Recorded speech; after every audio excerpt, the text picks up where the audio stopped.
Hi, welcome back. I'm Paul Chartier. We've got our friends from AVOL. Anthony Smallwood's the Community Engagement Manager at AVOL. Welcome. Hello, thank you. Good to see you again. Good to see you, Paul. And Matt Brewer's the Prevention Manager at Avon, and welcome as well. Thank you very much. Happy to be here. My wife and I were happy participants last year at your event at Carson's. Yes. And let's talk about that, but we'll talk about the reason that you raise money as well. I'm thinking you're speaking of the Dining Out for Life event, right? I don't want to say that because I'm starting to salivate right now. So you do what you need to do. Yeah, we are going to do that again September 12th, and this is going to be our 10th year. We're really excited. The very first Dining Out for Life event was in 2010, and then this is going to be our 10th year doing it. So we are geared up and ready to go. We've got almost 60 restaurants lined up. And for those that don't understand the premise of what we do, we get restaurants to sign on, and they agree to donate 25% of their sales back to AVOL. So on that day, that particular day, well, we have it all day. Now, not every restaurant participates all day.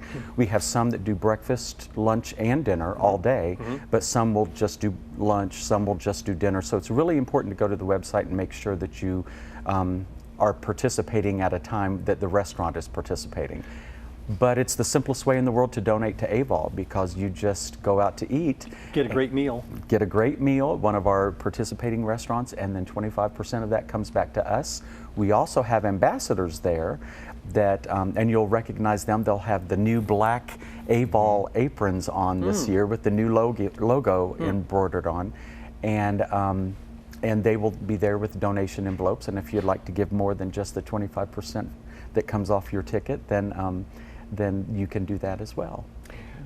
We have 15 minutes, enough time to name all 60 restaurants. So can you do it alphabetically? Would you like it alphabetically backwards? Or by size. Let's do it that way. Okay, so no, don't do that to me. But I would think if you've got 60 restaurants, it's probably easier to name the ones that aren't doing it than the ones that are, which says a lot about you, AVOL, and your mission.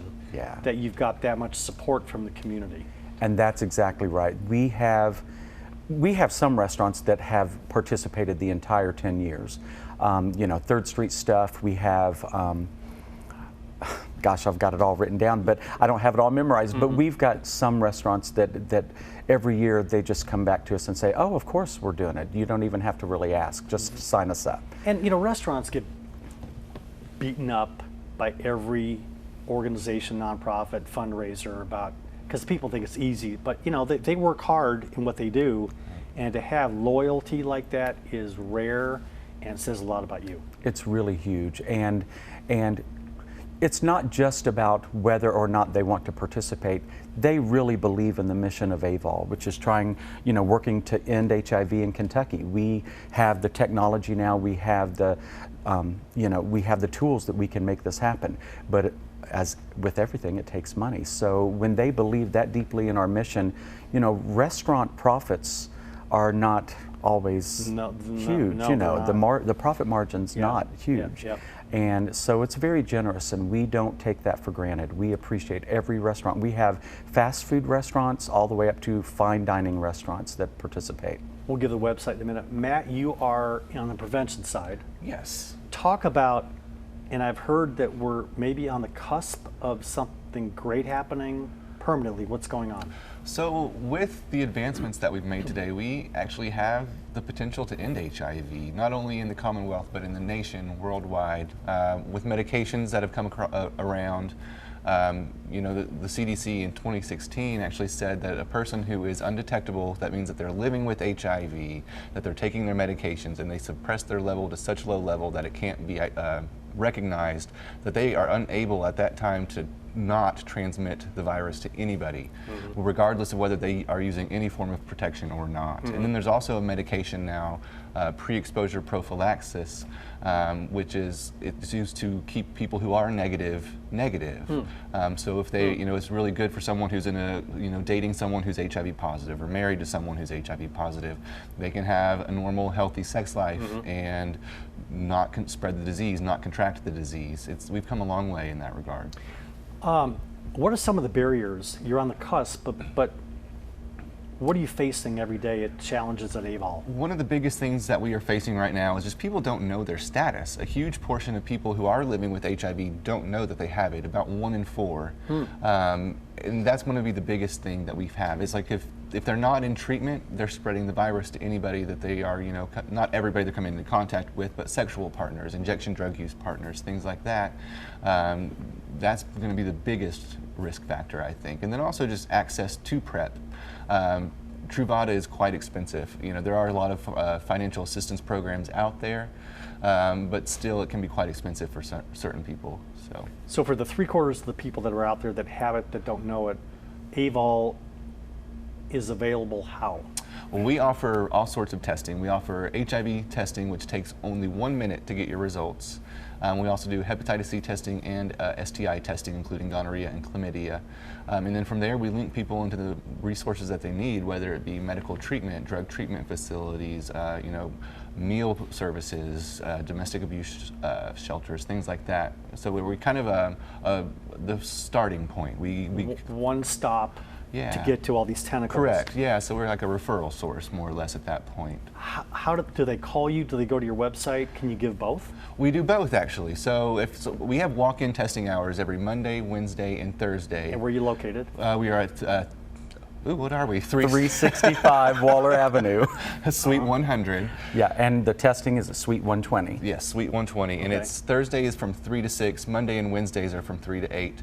Then we also do a lot of outreach into to the community for different populations that are at a higher risk for contracting HIV. So we have a mobile testing unit now that we can actually take out into the community, out into the streets, and actively engage people who might be, who might benefit from our resources. So. And how do you get the word out to say to these 3 out of 4, we're available, come and get tested? Well, Through you things let like me know this. how. Actually, I'm Yeah. just kidding. It's something that we are trying to figure out ways to do. We actually had a meeting today with how to get more active into the Black community. It's a struggle, truth be told. Everyone thinks that HIV is a gay disease, and it's just not. There are a lot of community members who think that they're just not at risk. A lot of people who think that, oh, even if I am at risk, I'd just much rather not know. They don't know that you can live a full life with HIV. And so that's a lot of the barriers that we do have, is kind of fighting that stigma, fighting that lack of the lack of knowledge and education surrounding HIV. That's one of the biggest issues we face. So we try to be as out into the community as we possibly can. And Paul, we've been fighting the stigma for 30 years. We're going into our 31st year at AVOL, being part of Lexington. And that stigma still exists. Some people are afraid to come in and get tested because of the stigma. They don't want to know. But the thing is, as he was saying, there's a thing out there called U equals U. Undetectable equals untransmittable. U equals U. And the best thing in the world, it sounds crazy, but the best thing is if you find out. I mean, if you have HIV, finding out is a good thing, because then you can get on a treatment plan, Right. and then you can bring your viral load down to the point that you're not going to transfer it to anybody else. AVOL started, as I said, we're going on our 31st year. And when we started, we were an LGBTQ organization that serviced the entire community. As Matt said, it's not a gay disease. And people finally have realized that it's very much non-discriminant as to who it, Let's give your phone number and your website before we get on to more good things. Well, you can reach us at www.avolky.org, or you can call our line, our telephone number at 859-225-3000.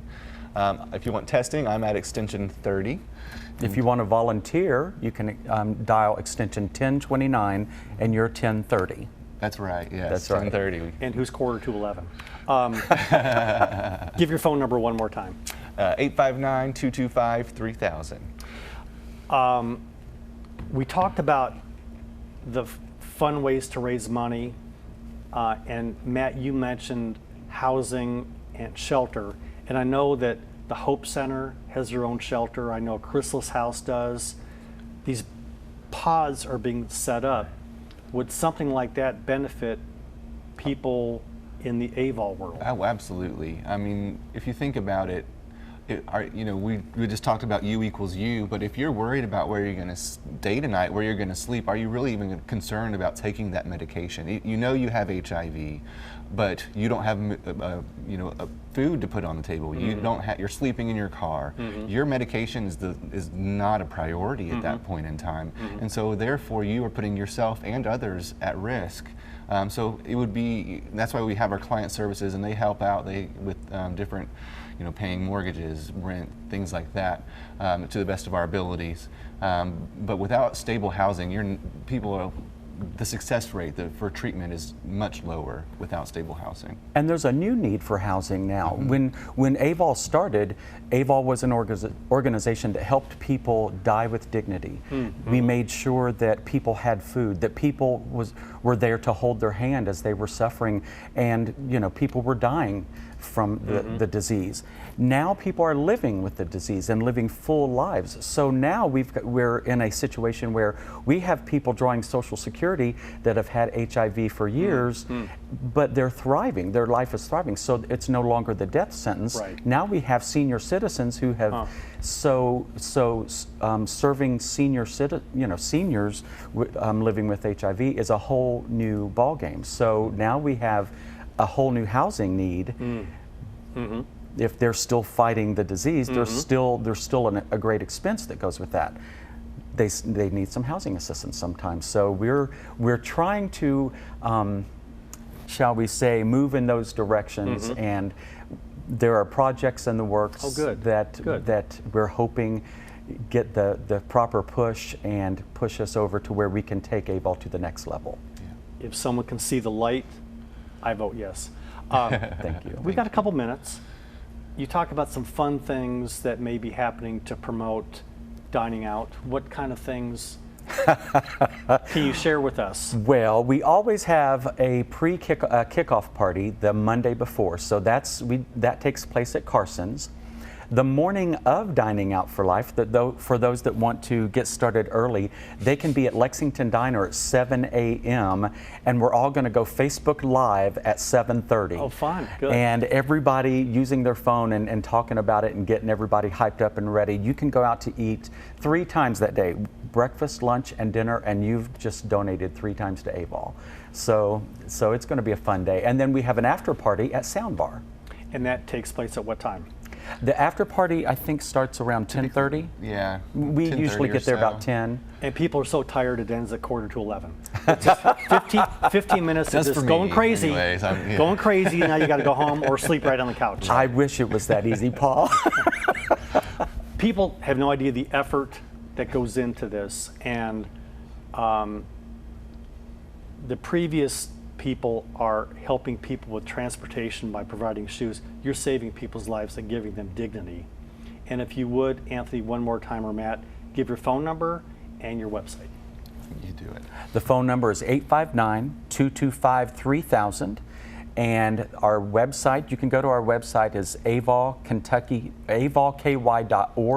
Or if you want the restaurant list, you can go to dineoutlex.com. Yeah, dineoutlex.com, and put September 12th on your calendar and go eat. I don't know where Lexington is compared to other cities in terms of being progressive, but in what I do professionally, I am proud of where we are with diversity and the gay community, and we've got a female mayor, a female fire chief, an African American police chief, a former mayor's gay. I think this town's fantastic. So you guys are part of the fabric here. Thanks for what you guys do. Paul, thank you so very much. Good to have you. I'm Paul Chartier. Call the phone number. We'll be right back on Heart of Gold. Thank you.